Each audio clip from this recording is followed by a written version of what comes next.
Shalom à tous, on est très content de se retrouver comme chaque mercredi soir. On est avec le Rav Shmuel Ouziel et on étudie pour cette session les écrits de Manitou, non pas la Torah orale mais la Torah écrite. Et ce soir, vous allez parler de la place du christianisme dans l'économie religieuse d'Israël, Bechavot pour Midreshet Yehuda Manitou. Erev Tov. Donc, comme je l'ai dit la semaine dernière, on va commencer en tout cas cette semaine, de voir comment Manitou comprend ou précise le rôle que peut jouer la chrétienté, le christianisme, dans le cadre de l'histoire d'Israël. C'est-à-dire, comme je l'avais expliqué la semaine dernière, il ne s'agit pas simplement de croire qu'il y a eu un hasard de l'histoire et puis que brusquement, il y a eu une religion qui s'est créée et que c'est devenu ce que c'est devenu et que, on vit à côté comme on vit à côté d'autres choses. Mais au contraire, Manitou va chercher à trouver une explication. Et je vais donc présenter, en tout cas pour le début de notre cours aujourd'hui, le sujet de deux manières. Je vais commencer par d'abord faire une très petite et très courte introduction sur l'évolution des relations entre Israël, les Juifs, et le Vatican, l'Église. Mais ça va vraiment être très très court. Je vais omettre énormément de détails, énormément d'événements, parce qu'il est absolument impossible de tout rentrer et de tout parler de tout, mais je vais donner plutôt les éléments qui me semblent les plus importants. Dans un deuxième moment, on va voir comment Manitou, au fil des années, c'est extrêmement important de le dire déjà de suite, au fil des années, va essayer d'expliciter quelle est sa position vis-à-vis de l'Église, quand on sait que, on va le voir dans la première partie, l'Église a évolué elle-même. C'est-à-dire que Manitou est tout à fait au courant des différentes directions qu'a pris la pensée de l'Église et la théologie chrétienne, et à chaque fois, ces réactions sont plus identiquement les mêmes. Il y a des fois des différences. C'est ce qu'on va voir. Et enfin, dans un troisième volet, je ne pense pas qu'on aura le temps aujourd'hui d'en parler, mais pour la prochaine fois, on verra donc quelle est en fin de compte la position de Manitou. Et face à cela, comme je l'avais prévu la semaine dernière, on va aussi montrer qu'est-ce que l'Église a à dire sur ce sujet-là, qui en fait la concerne véritablement. On va donc commencer par quelque chose de très simple que je voudrais vous montrer maintenant. C'est en fait comment ont évolué les relations judéo-chrétiennes. Je vais un peu augmenter la taille du texte pour que vous puissiez la voir. Et je ne commencerai donc pas du tout avec Baït Sheni et remonter jusqu'à la période donc avant Paul et avant Jésus, etc. Mais on va commencer directement. Pour moi, ce qui m'intéresse, c'est les réactions de Manitou, et donc on va commencer directement avec 1933. Première chose, donc on va très rapidement, je passe. En 1933, aussi étonnant que cela paraisse et aussi décevant que cela soit, il y a un silence pratiquement total et absolu de l'Église en 1933 concernant, on va dire, toutes les lois et les juridictions que les nazis mettent en place en Allemagne. Il n'y a rien, tout simplement rien. Comme on dit en hébreu, de mamat al-khut. Aucune réaction. Et bon, c'est pas seulement décevant, mais c'est beaucoup plus que décevant. En 1938, Pie XI, quand même, commence à réaliser qu'il va falloir réagir. Il réagit, il va demander à une commission formée de trois évêques de mettre au point un texte qui résume la position de l'Église au sujet de ce qui se passe en Allemagne. Il va demander à donc trois évêques, c'est un Américain, un Français et un Allemand qui s'appelle Gundlach. C'est lui qui va surtout être le moteur de ce qui va être écrit dans le texte en question. En fin de compte, dans ce texte, ce qui est écrit, c'est à peu près ça. L'Église est contre l'antisémitisme, contre la haine raciale, mais pour le droit à la défense et à la sécurité nationale. C'est-à-dire qu'elle laisse place aux nazis en leur disant, si jamais, ce n'est pas par antisémitisme que vous tuez les Juifs, mais vous les tuez parce qu'ils sont dangereux pour la sécurité de l'Allemagne, ça c'est une autre histoire. Et en fait, ce qu'effectivement Gundlach avait rentré et que les nazis ont dit, c'est qu'ils n'ont jamais dit que, enfin, ils n'ont jamais dit, évidemment qu'ils l'ont dit, mais vis-à-vis de l'Église, ils ont toujours dit, ah non, nous c'est pas de la haine raciale, on se protège contre les Juifs. En 1940, en France, donc on est déjà après la guerre, donc on est déjà, pendant la guerre, 1940, après que la guerre ait commencé. Là, on a trouvé un texte absolument hallucinant des ecclésiastes français auxquels on a demandé, où ils se sont sentis obligés de réagir par rapport aux lois de Vichy, à ce qui s'était passé en Allemagne. Et en fait, ils disent, bah, c'est pas si grave que ça, cette histoire-là. En fin de compte, les lois anti-juives sont pas différentes du statut des Juifs au Vatican jusqu'en 1870. Donc, en fait, il n'y a pas à se plaindre. Ce qui se passe actuellement en France, c'est ce qu'il y avait au Vatican pendant le siècle dernier. Donc, on ne va pas dire qu'il y a un problème quelconque. C'est comme ça que ça s'est passé. La Shoah, évidemment, est arrivée et on se trouve maintenant, comme j'ai dit, j'ai sauté beaucoup d'événements, mais c'est juste pour avoir un schéma très, très global et qui va nous permettre de comprendre comment Manitou réagit. Donc, après la Shoah, 1946, là, ça commence, tout le monde reconnaît, même si ce n'est pas écrit encore, vous allez voir, ça va prendre du temps, mais en tout cas, en 1946, l'Église est tout à fait consciente qu'il y a un vrai problème. C'est-à-dire que la Shoah, on ne peut pas dire que c'était une erreur quand on n'en est pas rendu compte. Et donc, ce qui s'est passé, c'est que Jules Isaac, en France, commence à intervenir et il commence à avoir beaucoup d'influence, vous allez voir par la suite, et il va écrire son livre très célèbre sur les origines de l'antisémitisme moderne, qu'il retrouve déjà dans l'Église, dans le premier christianisme. Et dans son livre est repassé par Berdyaev, qui est un penseur chrétien, qui dit, dans son introduction, dans la préface, les chrétiens portent le lourd péché de l'antisémitisme.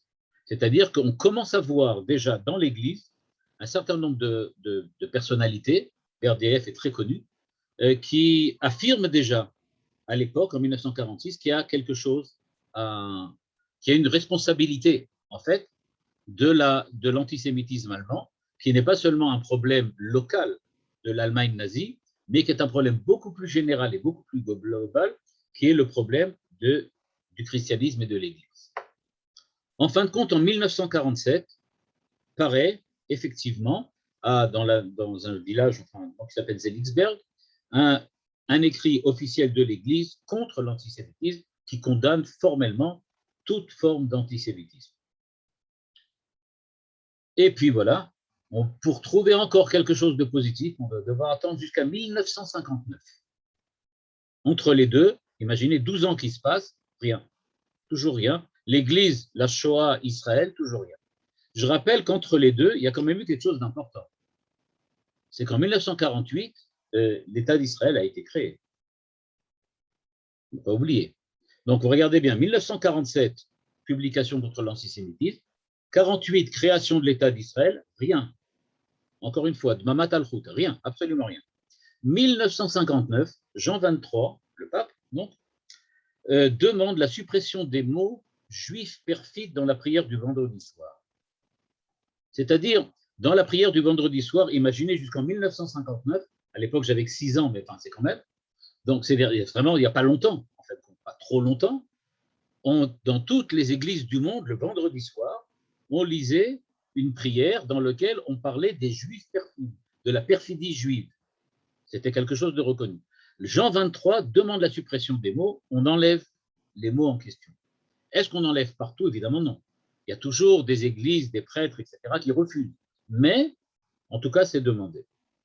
Un an plus tard, Jules Isaac on va dire comme ça, est accepté, entre guillemets, dans un rendez-vous avec le pape.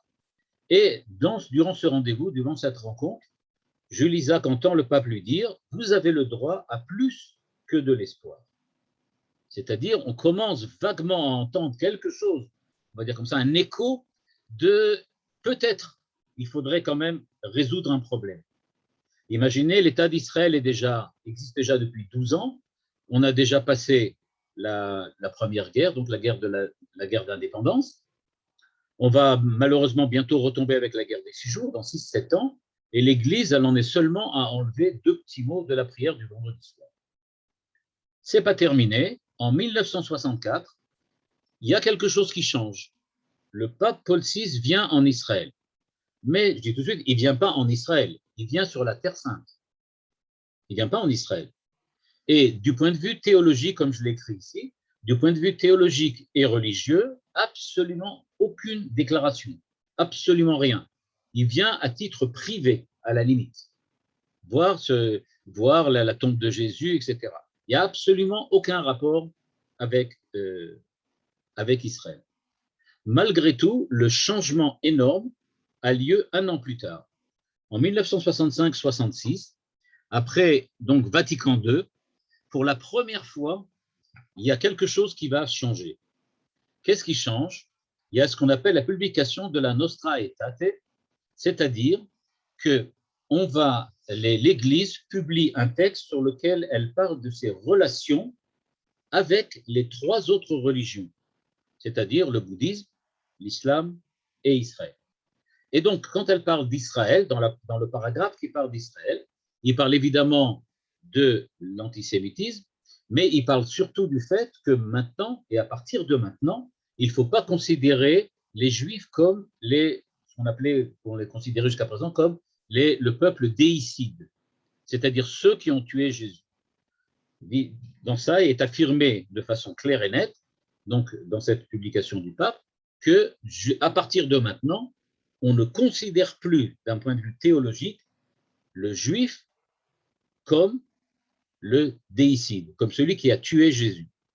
C'est extrêmement important parce qu'on va le voir dans la théologie chrétienne pendant des siècles, on considérait que les Juifs, qui sont les descendants d'Israël de l'époque, ont assassiné Jésus et qui sont responsables de la mort de Jésus. Avec toutes les contradictions théologiques que ça comporte, parce qu'en fait, il n'est jamais mort, puisqu'il a ressuscité, donc c'est pas très clair. Quoi qu'il en soit, c'est publié. Mais je l'ai écrit, ça maintenant vous pouvez le voir, là dans le petit paragraphe que j'ai écrit. Attention, ça ne s'est pas fait facilement. Il y a malgré tout l'opposition des ecclésiastes orientaux qui sont anti-juifs depuis déjà des siècles et des siècles. C'est-à-dire que c'est pas que tout le monde. Mais le pape a eu quand même la force politique d'affirmer et de le faire. Évidemment, on ne parle pas du tout du retour d'Israël sur sa terre, on ne parle pas du tout de l'existence politique d'Israël à cause des ecclésiastes qui sont en pays arabe et qui sont anti-sionistes. Parce que là aussi, il y en a. Donc, il y a les anti-juifs, il y a les anti-sionistes, et puis il y en a même qui sont les deux. Je rappelle qu'il y avait un grand ecclésiastique à Jérusalem, qui était un ecclésiastique de l'Église orientale, qui était antisémite et antisioniste, évidemment. Donc ça, c'est en 1965. Donc il y a quand même un très grand changement, Vatican II. À partir de ce moment-là, et à partir de Vatican II, ça commence un petit peu à s'améliorer. Il y a Jules Isaac continue, comme vous voyez, il a continué depuis les années 60 déjà. Il continue à travailler pour l'amitié judéo-chrétienne et il fonde l'amitié judéo-chrétienne, c'est-à-dire l'association de l'amitié judéo-chrétienne. Mais comme je l'écris ici, ce n'est pas un vrai dialogue. Et vous allez voir, on va lire un texte de Manitou dans lequel il dit exactement la même chose. Il a participé à beaucoup de ces congrès et à beaucoup de ces colloques. Et lui aussi, on va le voir dans le texte tout à l'heure, dit clairement, en fait, on se dit bonjour, bonsoir, on discute, on boit un verre de pastis, mais à peu près tout. Ça s'arrête là. Pourquoi? Il n'y a aucune discussion théologique. On ne discute pas sur le fond. On discute sur la forme. On est content de se retrouver, comme des vieux copains. Mais, niveau religieux, il n'y a rien du tout. Malgré tout, certains évêques français, en 1973, je ne sais pas si vous voyez, on a déjà passé la guerre des 6 jours, on a déjà passé donc la reprise de Jérusalem par Israël, c'est-à-dire que Baruch Hashem, ça y est, on a repris Yerushalayim, on a repris Hebron, on a repris Shrem. Donc voilà, on est revenu, non seulement on est revenu sur la terre d'Israël, mais maintenant on revient sur l'Israël biblique. Silence, ça, pas un mot, toujours pas un mot. En 1973, plusieurs des ecclésiastiques français promulguent un écrit dans lequel ils essayent d'expliciter ce que, d'après eux, doit être la relation de l'Église avec Israël. Et Chidush Hatzum, comme on dit chez nous, Chidush, il parle du retour d'Israël sur la terre et le fait qu'Israël d'aujourd'hui, les Juifs d'aujourd'hui, sont l'Israël biblique. C'est-à-dire qu'ils affirment pour la première fois, dans un texte de l'Église, donc, que l'Israël biblique et l'Israël d'aujourd'hui, c'est les mêmes, c'est la même relation. Ce sont les enfants de ceux-là. Ça, c'était quelque chose qui n'existait pas jusqu'à présent, dans lequel il n'y avait pas véritablement. On est en 1973, guerre de Kippour. 1974, un tout petit mouvement dans l'Église, on crée une commission pour la relation avec le judaïsme. C'est déjà pas mal, ça veut dire qu'on existe. Ah, c'est déjà pas mal. Parce que jusqu'à présent, on n'était pas encore très clair. 1976, je ne sais pas si vous voyez le temps qui est passé depuis la guerre et depuis avant la guerre. On en est seulement là. Monseigneur Lefebvre, en France, demande des explications à Paul VI concernant la Nostra Aetate. Il y avait des choses là-bas où il n'était pas clair, qu'il trouvait qu'il n'était pas clair. Et là-bas, Paul VI, dans une lettre, répond clairement à un truc, on est contre l'antisémitisme, le peuple d'Israël n'est pas le déicide, les Juifs d'aujourd'hui sont les descendants d'Israël et ils ne sont pas considérés comme les déicides non plus, etc., etc. Donc, il y a quand même quelque chose, c'est-à-dire que Paul VI, en 1976, revient sur la bulle de Vatican II de 1965-66. Le véritable changement dans l'Église, et je parle maintenant seulement pour aujourd'hui, pour nous, pour ce qui nous intéresse, commence avec l'élection de Jean-Paul II. Quand Jean-Paul II, en 1978, est élu, brusquement, il y a un changement à l'intérieur de l'Église. Ce changement, il est sur deux grandes directions. Au niveau théologique, on va le voir bientôt, et surtout au niveau de la reconnaissance d'Israël par le Vatican. C'est-à-dire qu'on sait qu'en 1980, dans les discussions internes de l'Église et du Vatican, Jean-Paul II pousse à la reconnaissance d'Israël, malgré l'opposition toujours des orientaux et de tous les évêques et de tous les ecclésiastiques de la région du Moyen-Orient. Donc, il pousse véritablement à ça. 1986, encore une fois, un Chidush de Jean-Paul II, il se rend à la synagogue, au Beth Knesset de Rome. Quelque chose qu'il n'avait encore du jamais vu.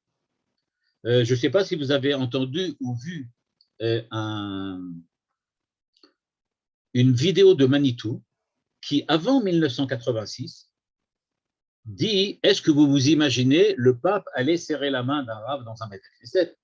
Il dit ça en rigolant. Parce qu'à l'époque, effectivement, avant 1986, avant que Jean-Paul II le fasse, on ne pouvait pas imaginer ça. On ne voyait pas du tout Paul VI se rendre dans un Beth Knesset. C'était évident que ça ne pouvait pas arriver. C'est quelque chose qui était complètement aberrant. Or, il se trouve qu'en 1986, Jean-Paul II prend l'initiative et va au Beth Knesset de Rome. Ça n'empêche pas le scandale du Carmel d'Auschwitz en 1992, mais tout de même, 1993, enfin, reconnaissance d'Israël par le Vatican. D'un point de vue politique.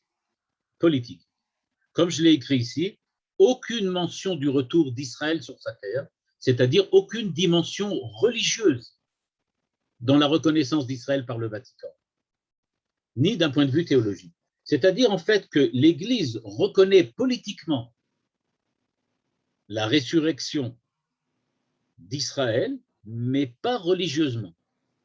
Il y a bien un État d'Israël, mais ils font la différence entre les deux. En 98, il publie une espèce de texte théologique sur la Shoah, Jean-Paul II, et en 2000, il se rend au Kotel. Là aussi, c'est quelque chose d'un peu particulier, qu'on n'avait pas vu déjà jusqu'à présent. Donc, on peut dire, avec lui, il y a eu un véritable changement dans l'Église quand même, c'est qu'il a rencontré un rave au Beth Knesset, il se rend au Kotel, il a demandé et insisté pour la reconnaissance d'Israël, donc il y a vraiment eu quelque chose qui a changé. Ensuite, plus rien de très très important, vraiment, sauf quand même que l'Église réformée, en 2001 seulement, écrit un texte officiel sur la relation entre Israël et les chrétiens, première fois. 2005, mort de Jean-Paul II, et qu'en 2012, il y a quelques années, donc une dizaine d'années, le pape François se rend au Beth Knesset de Rome encore une seconde fois. Voilà, ça c'est en gros, vraiment très très en gros. Alors donc, ne m'en voulez pas si j'ai pas cité d'autres trucs négatifs et positifs qu'il y a aussi, mais c'est simplement pour avoir une idée vaguement générale et globale. J'espère que ça vous a appris peut-être, ça vous a remis un peu d'ordre dans certainement beaucoup d'événements dont vous aviez certainement la connaissance avant ce que j'en ai dit maintenant. Qu'est-ce qui est vraiment important dans tout ça, ce que je viens de dire? Eh bien, ce qui est vraiment important, c'est deux éléments et que vous allez voir qui ont joué un très grand rôle dans la manière dont Manitou parle des chrétiens. Il y a en fait trois façons dont Manitou parle des chrétiens. Avant 65, entre 65 et la reconnaissance d'Israël, et après la reconnaissance d'Israël. Malheureusement, je rappelle que Manitou est décédé peu après la reconnaissance d'Israël, en 96. Donc, il n'a pas vraiment pu beaucoup, malheureusement, parler sur ce qui s'est passé après. Mais il y a quand même quelque chose, c'est que Manitou donc a vu la création de l'État, donc la guerre, la création de l'État.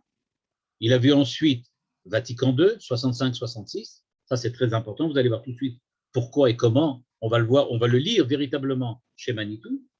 Et il va voir ensuite la reconnaissance d'Israël par le Vatican. Donc, si maintenant on essaye donc de comprendre comment Manitou réagit, il faut essayer donc, à la différence un petit peu des écrits de Manitou qui sont publiés en hébreu, c'est-à-dire ceux qui ont été traduits dernièrement, notamment dans le Sefer Atoladot et dans le Sod Ivri et d'autres livres encore sur la Tfila aussi, sur Sha'arei Dima. Dans tous ces livres-là, on ne sait pas exactement, c'est pas écrit malheureusement. Peut-être que les traducteurs, eux, ont gardé les textes, mais on ne sait pas exactement à quel moment ça a été dit. C'est-à-dire, je ne peux pas définir exactement un calendrier de ce qui est écrit. C'est-à-dire, c'est les cours que Manitou a donnés, est-ce qu'ils ont été dits avant, après, etc. Et donc, quand il parle du christianisme, il faut faire attention pour savoir à quel moment il a écrit ce qu'il a écrit et à quel moment, en fait, ça intervient dans l'histoire des relations d'Israël avec le christianisme. C'est pour ça que je vous propose maintenant de regarder un texte, ou plutôt deux textes, que Manitou a écrit, toujours tirés donc du même livre, donc de la parole et de l'écrit. Et je vais augmenter le texte. Voilà. J'ai pris deux textes. Un texte qui s'appelle Lettre à quelques amis chrétiens en août 67. Pourquoi? Parce que dans ce texte, premièrement, on est après Vatican II et après la guerre des 6 jours. Donc après Vatican II et après la guerre des 6 jours. Donc ça s'appelle Lettre à quelques amis chrétiens. C'est dans le premier volume de la parole et l'écrit. Ensuite, on verra un deuxième texte qui s'appelle Et maintenant, qui dis-tu que je suis? C'est le texte, c'est le titre du texte, lui a été écrit en 1993. C'est-à-dire, donc, on est après la reconnaissance de l'État d'Israël. Et on va voir tout de suite que l'accent n'est pas le même. L'accent n'est pas le même. Donc, je dis, quand vous allez lire maintenant dans les différents écrits qu'on a aujourd'hui de Manitou, c'est-à-dire pas les écrits de lui-même, enfin, les traductions par M. Rothenberg, donc, essayez de repérer à quel moment ça a été écrit, parce que ça va être différent. Vous allez voir tout de suite qu'il y a une différence. Donc, maintenant, on va faire, comme je l'ai dit tout à l'heure, on va présenter, on va essayer de reconstruire donc, comment Manitou a réagi face au christianisme. Dans un premier temps, donc, après la guerre des 6 jours, ensuite, en 93, après la reconnaissance d'Israël. Dans un troisième volet, j'essayerai de montrer comment l'Église elle-même réagit aux argumentations et à l'argumentaire de Manitou.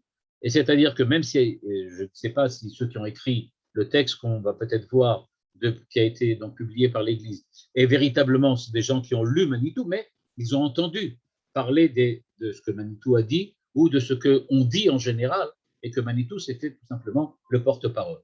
Donc, c'est ce qu'on va voir, et quelles sont leurs réponses à eux, et évidemment, on va voir à partir de Manitou quelles réponses on peut apporter à la réponse de l'Église. Donc, on va commencer par 1967. Et c'est très important parce que là, on est encore avant la reconnaissance de l'État d'Israël, mais après Vatican II. Voilà, j'augmente un peu le texte. J'espère que vous le voyez suffisamment bien. C'est pas tout le texte. C'est pas tout le texte. C'est au milieu. J'ai mis de côté la première partie parce que bon, il y a toute une sorte, un développement de Manitou qui pour nous est pas essentiel. Et le titre dont il nous dit ici maintenant, dans ce paragraphe-là, Manitou l'a intitulé « Une remise en question fondamentale ». Vous allez voir tout de suite de quoi on parle.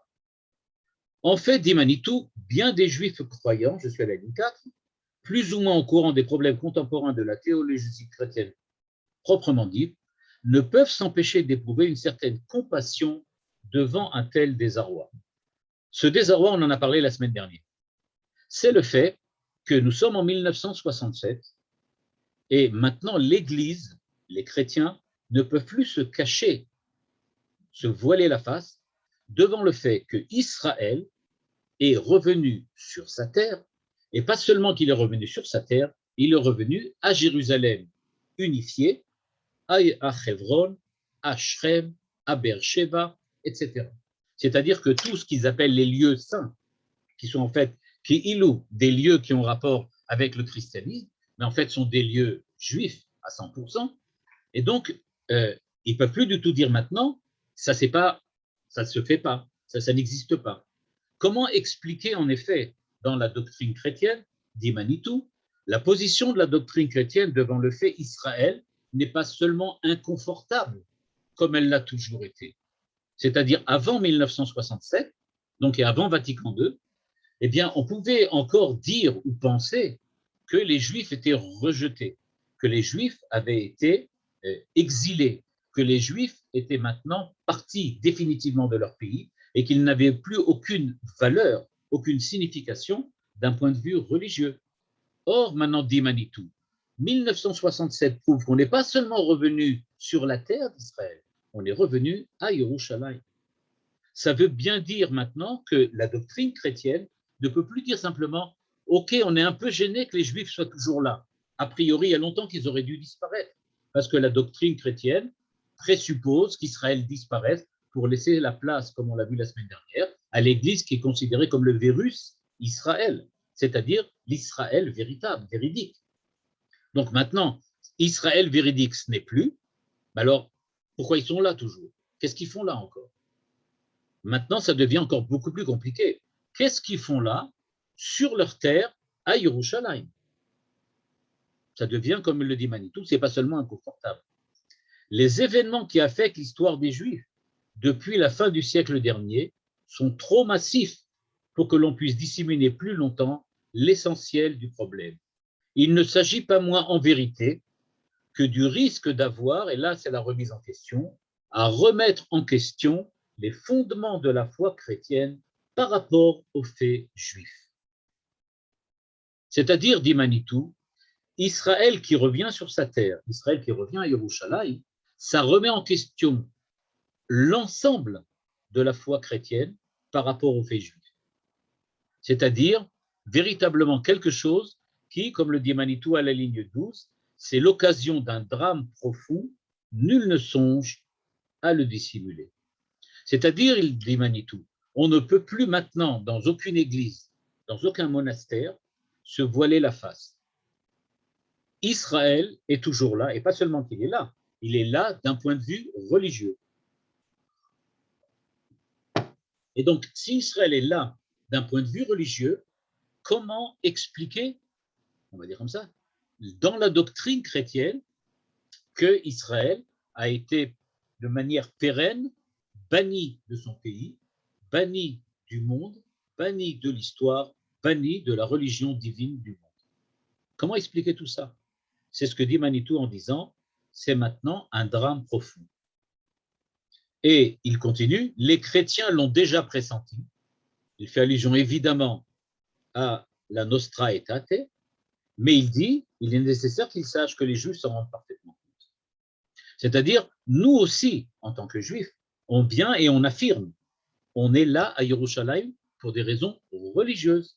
Ce n'est pas simplement le retour politique, comme on l'avait vu dans le texte précédent, dans lequel les chrétiens affirment, oui, bon, d'un point de vue politique, c'était le printemps des nations, alors voilà, le peuple juif est revenu sur sa terre. Ce n'est pas du tout ça. Le fait qu'Israël ait repris Yerushalayim en 1967, ça vient montrer qu'il ne s'agit plus simplement de quelque chose qui est d'une dimension politique, mais c'est quelque chose qui est fondamentalement d'une dimension théologique et religieuse. Continue Manitou, de fait, il continue sa critique de la chrétienté, c'est par 2 fois dans le temps d'une même génération que la chrétienté se voit contrainte de découvrir l'existence du peuple juif autrement que comme témoin de contraste de ce qu'elle croit être la vraie foi. C'est-à-dire que la chrétienté avait dit, si vous voulez regarder en quoi le christianisme est religion de vérité, regardez comment les juifs, eux, ont perdu leur position politique, leur position religieuse, leur position théologique. Regardez comment maintenant, par opposition à ce que l'on voit chez les juifs, nous voyons chez nous véritablement la réalisation des prophéties que Dieu avait données aux prophètes bibliques. Et donc, dit Manitou, regardez bien, regardez ce qui s'est passé. Maintenant, vous allez découvrir que les Juifs existent, avec les nazis et avec Israël. Par 2 fois, dans les massacres de l'ère nazie et la résurrection d'un État juif qui se produit sous ses yeux, de la chrétienté, elle craint de découvrir l'évidence d'une identification entre le peuple des Juifs et l'Israël de la Bible. C'est-à-dire, dit Manitou, le véritable problème, il est là, il est véritablement là. C'est-à-dire que Israël de la Bible n'est pas remis en question a priori dans la théologie catholique et dans la théologie chrétienne. L'Israël de la Bible n'est pas remis en question, c'est le peuple de Dieu. Il n'y a pas de doute là-dessus. Et donc, Israël de la Bible est bien le peuple de Dieu. Après les fautes d'Israël, l'exil et compagnie, et Israël a disparu. Le virus Israël, c'est l'Église. Maintenant, dit Manitou, après que les nazis ont fait ce qu'ils ont fait, et après la résurrection d'Israël sur sa terre et le retour à Yerushalayim, maintenant on ne peut plus dire, il y a des Juifs sans aucun rapport avec l'Israël de la Bible. C'est bien clair que la Bible qui se passe, le Tanakh, la Torah, qui se passe en Israël, sur la terre d'Israël à Yerushalayim, c'est bien l'Israël dont on parlait dans la Bible. Dans la Bible, on parlait d'Israël, et aujourd'hui, on parle d'Israël, et il se passe exactement la même chose. Et d'autant plus, dit-il, que, dit Manitou, qu'il ne faut pas oublier qu'on est actuellement à une époque dans laquelle on essaye de refonder, pas dire refonder, mais on essaye d'appuyer la foi chrétienne sur la Bible, et quand, évidemment, pour l'Église, on appuie la foi chrétienne sur la Bible, ça veut dire qu'on se retourne vers le Tanakh, on se retourne vers la Torah, et évidemment, qui on rencontre là-bas? L'Israël de la Torah. Or, l'Israël de la Torah, dit Manitou, il n'y a plus aucun doute aujourd'hui, c'est l'Israël du sionisme, c'est-à-dire l'Israël présent sur sa terre et à Yerushalayim. Et donc, dit Manitou, dans le même moment, voilà qu'apparaît une société d'Israël où pour la première fois depuis la naissance du christianisme, se constitue la réalité d'une vie sociale de modèle biblique en hébreu à la manière du judaïsme. C'est-à-dire que la renaissance d'Israël pose 3 problèmes. Premièrement, les Juifs ne sont pas simplement des individus dispersés sur terre, c'est devenu ou c'est redevenu une véritable réalité sociale, politique, ethnique, léoumite. C'est-à-dire, on est redevenu le peuple d'Israël au même titre que tous les peuples qui sont sur la terre. C'est-à-dire qu'on ne peut plus dire maintenant, il y a des Juifs dispersés, comme dit Amechad Mefuzar ou Mefurad Ben Ha'il, mais non, on a maintenant un peuple entier comme tous les peuples qui est là sur sa terre, ce que Manitou appelle ici, vie sociale de modèle biblique.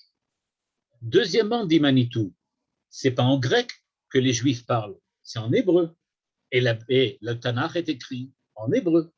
Donc, on ne peut pas dire maintenant que ces hommes qui sont venus là d'Europe, des États-Unis, je ne sais pas moi, de l'Europe de l'Est, d'Afrique et de partout, reviennent et parlent tous hébreu maintenant. Donc, on ne peut pas dire que c'est un pays qui n'a aucun rapport. Ils reprennent la langue de leurs ancêtres qui étaient en Israël, sur la terre d'Israël, pendant toute la période du Tanakh et de la Bible. Et ce n'est pas terminé, dit Manitou. Ils font ça à la manière du judaïsme. C'est-à-dire, on fait ça de la même façon, avec une coloration religieuse, avec une coloration datite. C'est-à-dire qu'il y a un certain nombre d'éléments, même du gouvernement, de la Médina, qui tournent et qui sont la symbolisation par la menorah, etc., qui font qu'on voit bien que ces hommes, ces juifs qui sont revenus, demandent à être considérés comme les descendants de l'Israël du Tanakh. Et donc, dit Manitou, on comprend que quelques prêtres risquent de perdre leur sang-froid. C'est-à-dire qu'effectivement, à partir de ce moment-là, l'affirmation depuis déjà des siècles et des siècles que l'Église, en tant qu'Église, est ce qui représente le vrai Israël, n'a plus aucun sens aujourd'hui. On est en 1967. C'est-à-dire donc que on va dire, la manière dont Manitou aborde la relation avec le christianisme, c'est donc de leur dire, est-ce que vous vous rendez compte de l'absurdité de vos positions théologiques? C'est pour ça qu'il dit, ce n'est pas un problème politique. Vous allez devoir résoudre un problème religieux, un problème théologique. Comment résoudre le fait que, d'une part, vous affirmez nous sommes le vrai Israël, d'autre part, devant vous, il n'y a plus aucun doute, c'est le vrai Israël qui est devant vous. Et il est construit à partir de juifs qui vivent en Israël, parlent en hébreu, pour certains appliquent la halakha de la Torah, et même vivent, on peut dire comme ça, d'une certaine coloration religieuse à l'intérieur de l'État qui vient de se créer. C'est pour ça que Manitou dit, en fait, vous voyez ce qu'il avait dit ici au départ, remise en question fondamentale, c'est aux chrétiens qu'il s'adresse. Il leur dit, vous devez complètement vous transformer. Et tout commence, si vous écoutez par exemple certains cours du Rav Cherki sur le christianisme, vous verrez qu'il revient tout le temps sur cette idée, que Manitou affirme, la première chose que vous devez faire, dit-il aux chrétiens, c'est admettre que Israël, c'est Israël. C'est-à-dire que l'Israël d'aujourd'hui, c'est bien l'Israël du Tanakh. Que ce n'est pas une erreur de l'histoire, mais c'est véritablement la même chose. Nous dit Manitou, bien des problèmes de nature strictement municipale en fin de compte. De quoi parle-t-il? Le statut d'Yerushalayim, évidemment. Et donc il dit, tout ça c'est des problèmes de nature municipale, savoir comment on va gérer Yerushalayim, etc. Il dit, sont à dessein hypertrophié, et cela malgré l'aveuglante bonne foi et bonne volonté des autorités israéliennes. C'est-à-dire que sans arrêt, Israël, le gouvernement d'Israël, etc., a jamais dit qu'ils allaient assassiner tous les Arabes de Yerushalayim, qu'ils allaient les mettre dehors ou qu'ils allaient fermer les églises et détruire les mosquées, bien que certains gens extrémistes ont essayé de le faire, commencé dans les années 70. Nous dit-il, comme s'il s'agissait de masquer l'urgence de cette question fondamentale qui consisterait à admettre enfin que c'est bien Israël qui est Israël. Donc ça, c'est le leitmotiv de Manitou, et j'ai dit c'est le leitmotiv avant la reconnaissance par le Vatican de l'État d'Israël, évidemment. Donc on est en 1967. C'est sur ça que Manitou insiste. C'est-à-dire, il faut savoir reconnaître que ici se joue l'Israël du Tanakh. Nous sommes l'Israël du Tanakh, et c'est ça ce qui se joue ici dans ce tableau.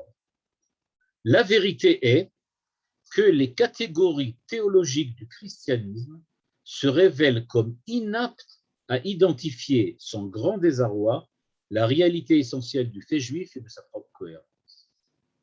Là déjà, Manitou essaye d'expliquer pourquoi le christianisme n'arrive pas à admettre enfin clairement que les Juifs sont les Juifs, c'est-à-dire que les Juifs sont Israël, et qu'Israël, ce sont les Juifs.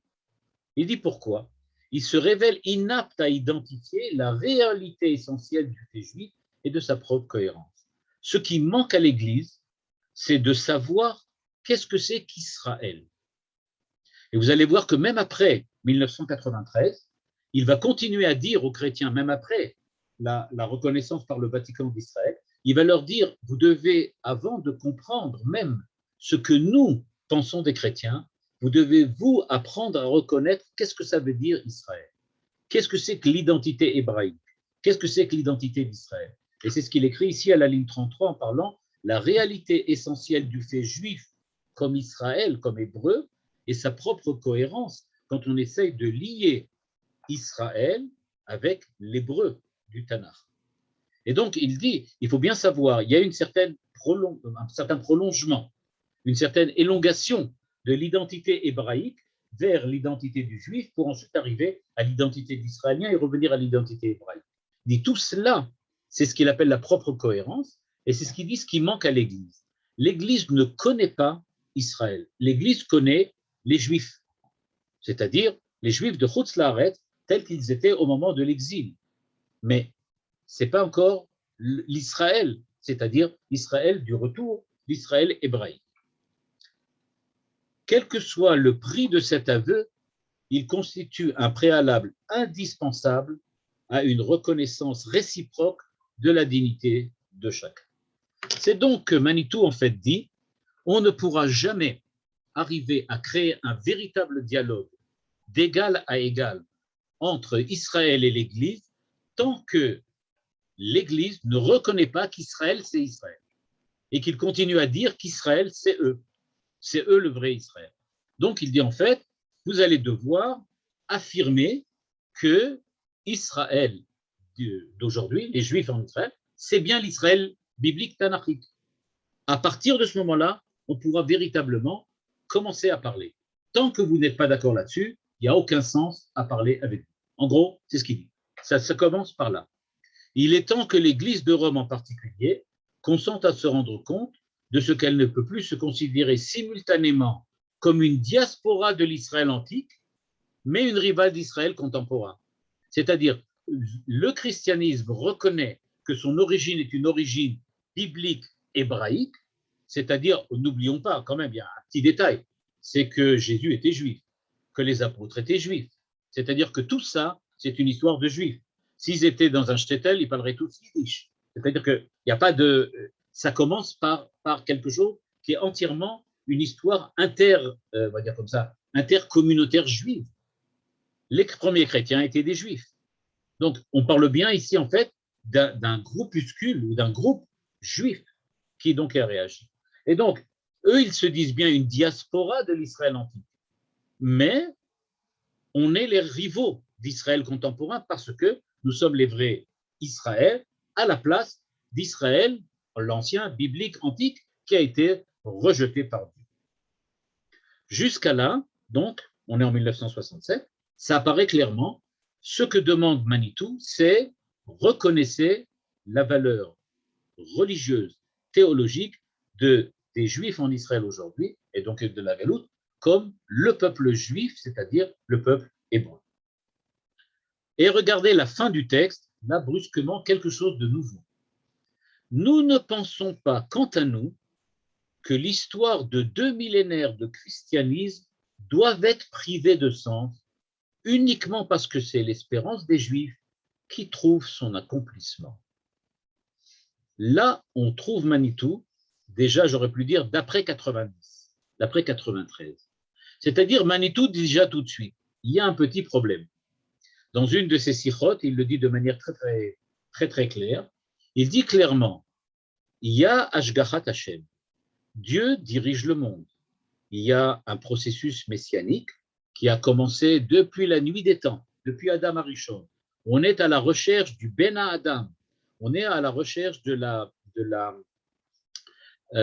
la personnalité messianique qui doit être le véritable fils de l'homme. Et on va voir l'importance que ça a quand on va parler du fils de l'homme ou du fils de Dieu. Et donc, quand Manitou dit on est à la recherche du Ben Adam, c'est-à-dire qu'on est à la recherche donc, de la révolution messianique qui doit se produire dans le monde, on parle donc de l'espérance des Juifs. Mais nous dit Manitou, est-ce que ça veut dire que ce qui se passe aujourd'hui et depuis 2000 ans, à savoir la présence du christianisme, est-ce que ça c'est une erreur? Est-ce que c'est un oubli? Est-ce que Dieu aurait oublié que brusquement, il a créé des milliards, un milliard et demi de chrétiens dans le monde? Est-ce qu'on peut appeler ça une erreur? Manitou dit certainement pas. L'histoire de 2 millénaires de christianisme a un sens, Simoulev, dans le cadre de l'espérance des Juifs qui trouve son accomplissement.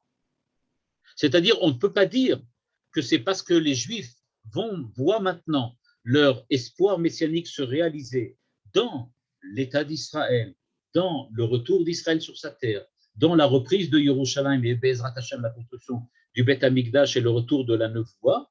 Il dit tout cela, ça ne remet pas en question le fait qu'il y a une importance à 2 millénaires de christianisme. C'est-à-dire qu'il y a, aux yeux de Manitou, une valeur positive au fait que le christianisme a eu une histoire de 2 millénaires, depuis Baït Sheni jusqu'à aujourd'hui. Elle a un sens, c'est ce qu'il applique ici. Nous ne pensons pas, quant à nous, que l'histoire des 2 millénaires de christianisme doit être privée de sens. Elle a un sens à l'intérieur de la Torah. Mais quel est ce sens? Question, quel est ce sens?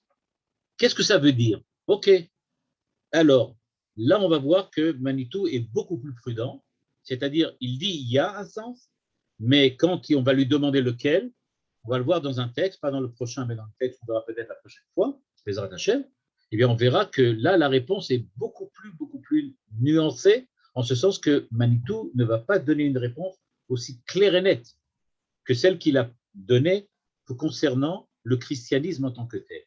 C'est-à-dire que au moment où on va demander à Manitou plus tard qu'est-ce que est le rôle du christianisme à l'intérieur du messianisme juif, sa réponse va être, je la donne déjà à l'avance pour que vous voyez dans quelle direction on va, que les chrétiens apprennent à comprendre qui est Israël et vous comprendrez quel est le rôle du christianisme à l'intérieur d'Israël. C'est ça sa réponse. Et on verra en quoi cette réponse est la bonne réponse de Manitou, c'est-à-dire c'est vraiment la réponse qu'il voulait donner quand on va devoir lire maintenant plusieurs textes, encore d'autres textes, dans lesquels on va voir comment Manitou développe ce thème-là. Et il faut savoir, c'est ça l'idée, ce qu'on a vu tout à l'heure. Il faut que les chrétiens réapprennent à découvrir qu'est-ce que c'est que l'identité hébraïque, qu'est-ce que c'est que l'identité Israël, et vous comprendrez alors quel est le rôle que les chrétiens jouent à l'intérieur du messianisme juif.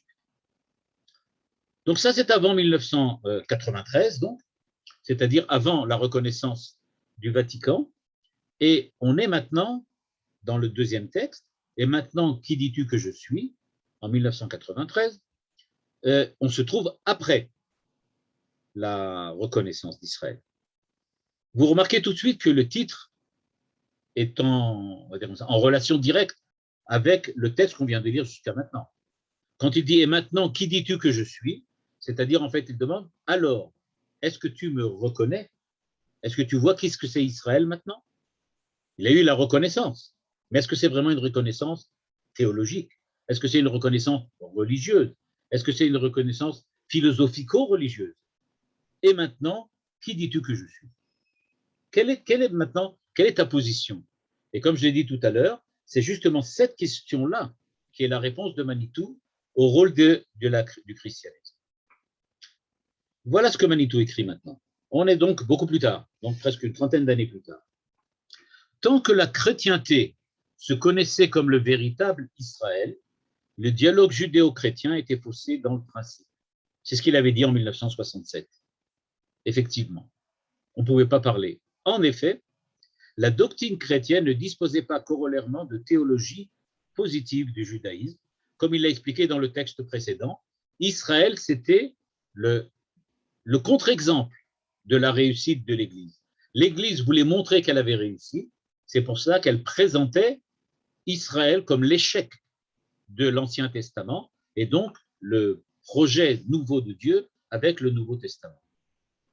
Et maintenant, il dit, il faut espérer que le temps arrivera bientôt où cette situation, sous une forme ou une autre, aura changé. C'est-à-dire, Manitou est conscient que la reconnaissance par le Vatican de l'État d'Israël, ce n'est pas encore la reconnaissance que Israël est le véritable Israël. C'est-à-dire, on peut très bien reconnaître politiquement Israël, tout en continuant à affirmer que d'un point de vue religieux, l'Église, c'est le véritable Israël. Et parmi les ecclésiastes, il y a énormément de personnalités qui ont choisi cette direction de pensée, à savoir, on reconnaît l'État d'Israël, mais on ne reconnaît pas Israël comme Israël. C'est-à-dire, et maintenant, comme il disait tout à l'heure Manitou, qui dis-tu que je suis? Eh bien, l'Église répond, tu es toujours autre chose qu'Israël, autre chose que le véritable Israël. Tu es encore les Juifs de l'exil, mais enfin, il y a un État des Juifs.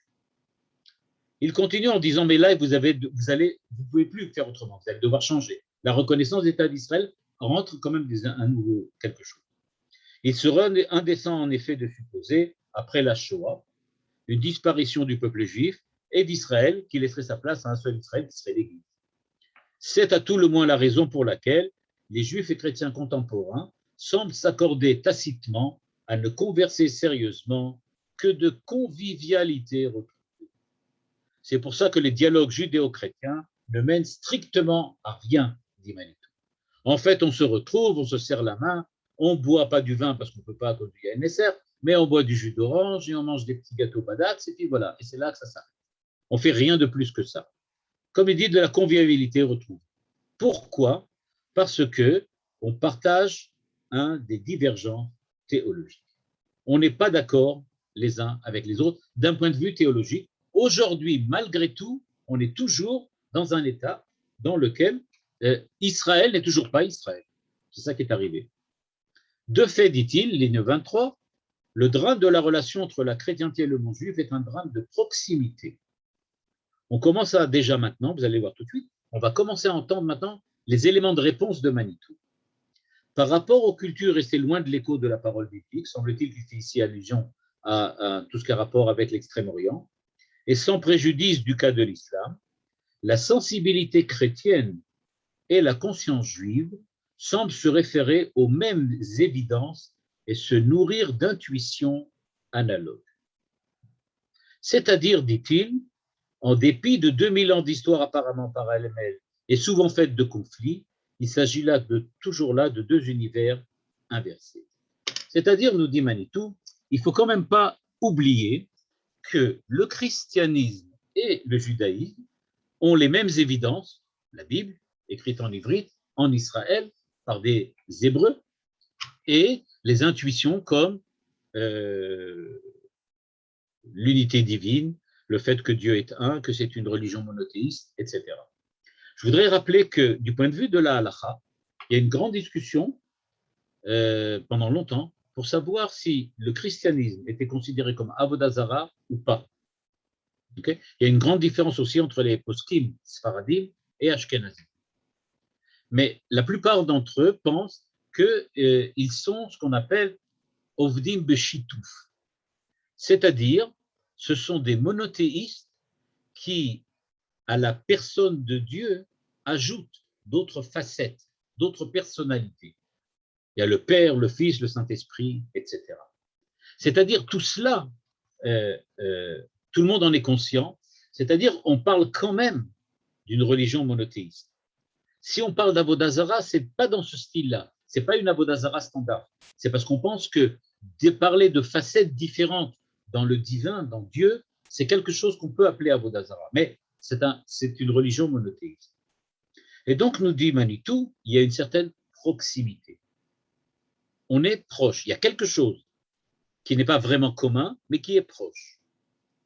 C'est-à-dire que ce n'est pas en vain que le christianisme a eu l'histoire qu'il a eue. Et il va donner des exemples.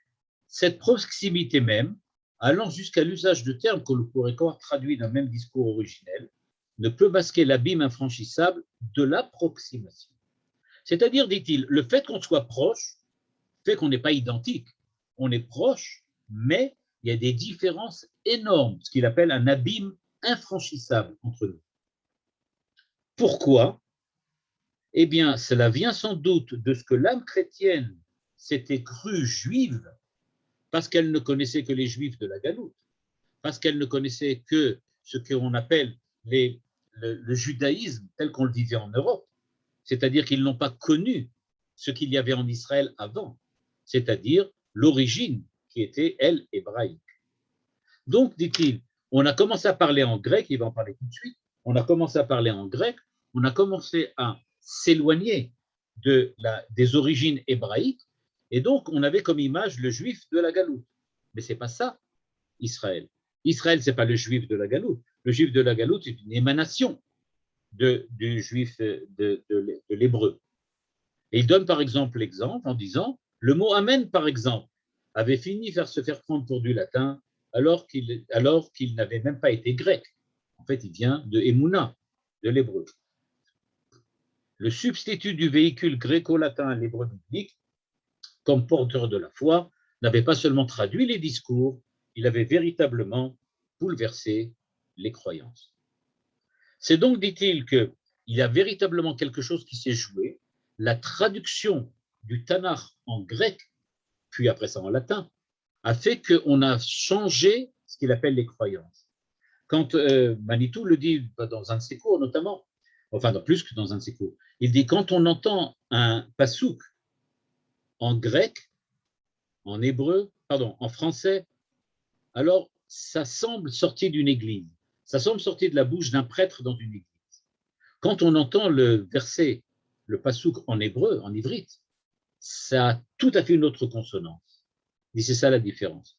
Il dit quand on l'entend en ivrite, alors on entend Zed Dvar Hashem, Zakadosh Baruch Hu Medaber. C'est Dieu qui parle. Quand on l'entend en français, on a vraiment l'impression que c'est une traduction latine, la traduction des Septante ou la traduction du grec. Et donc, dit Manitou, ce n'est pas simplement une différence de langue, c'est une différence de mentalité, une différence de croyance, une différence d'espace spirituel dans lequel se situe la lecture. Donc, il continue en disant, aujourd'hui qu'Israël restaure son âme hébraïque en revenant en Israël, bien des chrétiens ayant appris l'hébreu à l'école israélienne selon sa méthode, pressentent qu'avec le changement de langue essentiel, on a changé de ciel, tout en continuant par habitude pieuse à se référer à la même terre sainte. Manitou disait toujours, avec beaucoup d'humour, que Ishmaël, c'est le fils d'Abraham sans le Hé. Yitzhak, c'est le fils d'Abraham avec le Hé. Mais en fait, disait Manitou, on peut dire Israël, c'est le fils d'Ibrahim, pas d'Abraham. C'est autre chose. C'est une autre mentalité. Quand on voit Ishmaël, fils d'Abraham, mais d'Abraham islamique ou musulman, ça n'a aucun rapport avec l'Abraham hébreu, avec l'Abraham juif. Et donc, dit Manitou, c'est là qu'on voit véritablement les différences et c'est là qu'on voit que le changement de langue a changé complètement l'esprit de la chose. Dans la suite du texte qu'on verra la prochaine fois, on va voir comment Manitou va expliciter les éléments les plus importants de la théologie chrétienne et montrer en quoi il différencie radicalement cette théologie chrétienne de la théologie juive. Et ça va nous permettre d'arriver à comprendre, en fin de compte, quelle est la place du christianisme, quelle est la place de la chrétienté à l'intérieur de l'histoire d'Israël. Merci beaucoup. Voilà. Merci Ravouziel, c'était passionnant entre le christianisme et le judaïsme. C'est le moment des questions, chers amis. Oui, moi j'avais une question. Pardon.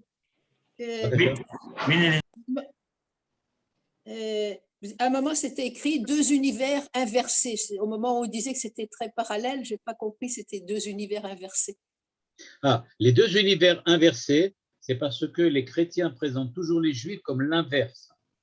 C'est-à-dire l'univers d'Israël étant censé représenter l'inverse du christianisme. L'Ancien Testament, ce n'est pas simplement quelque chose qui est rejeté, il est rejeté parce qu'il est l'inverse de la vérité.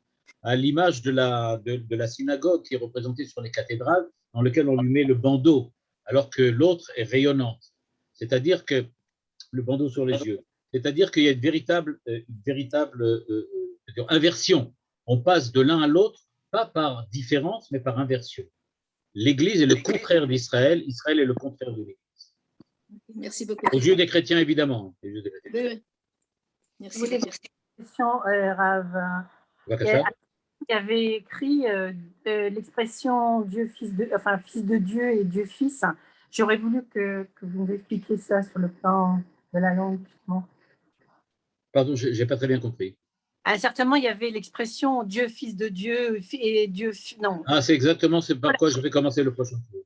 Ah d'accord, ok, merci beaucoup. C'est pour ça que j'ai dit que je vais laisser le prochain cours dans lequel je vais essayer de montrer comment effectivement les expressions fondamentales du christianisme ont un sens inversé, c'est ce qu'il va expliquer, inversé dans la Torah.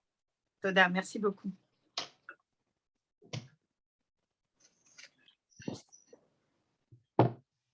Toda Rabba. Merci beaucoup.